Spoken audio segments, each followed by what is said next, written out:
Hello दोस्तों, नमस्ते, प्रणाम। मैं सुषमा पंडित अपने यूट्यूब चैनल पर आप सभी का स्वागत करती हूं।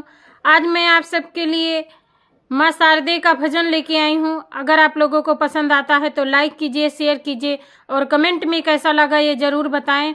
अगर मेरे चैनल पर नए हैं तो मेरे चैनल सिंगर सुषमा पंडित को सब्सक्राइब कीजिए, बेल आइकन दबाना ना भूलें ताकि हर नई वीडियो आप तक ज़रूर पहुँचे।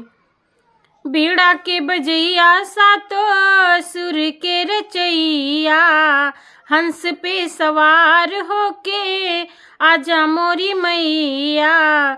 बिनती हजार करतानी सुनिए माई शारदा भवानी।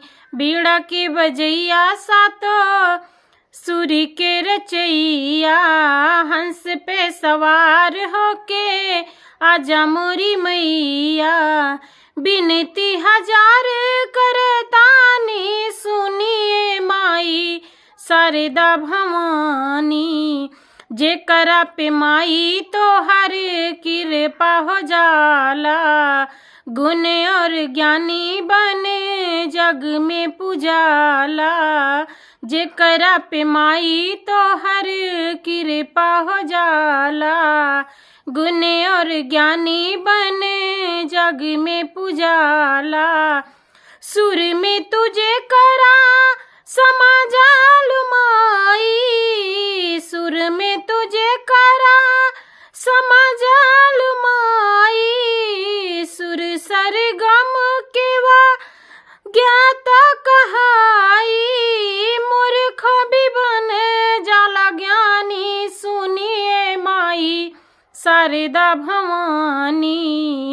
बीड़ा के बजैया सातो सुर के रचैया, हंस पे सवार होके आजा मोरी मैया। बिनती हजार करतानी सुनिए माई शारदा भवानी। सूरदास कालिदास के कवि तू बनवलू, सूरदास कालिदास के कवि तू बनवलू। वाल्मीकि से रामायण लिखवलू, वाल्मीकि से रामायण लिखवलू। रामचरित मानस कई दिहलू तू रचना, रामचरित मानस कई दिहलू तू रचना। तुलसी के जब कलम में समायलू, तुलसी के जब कलम में समायलू। बीड़ा के बजैया सातो सुर के रचैया, हंस पे सवार होके आजा मोरी मैया।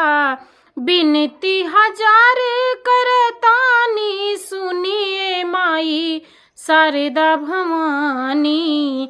बीड़ा के बजैया सातो सुर के रचैया।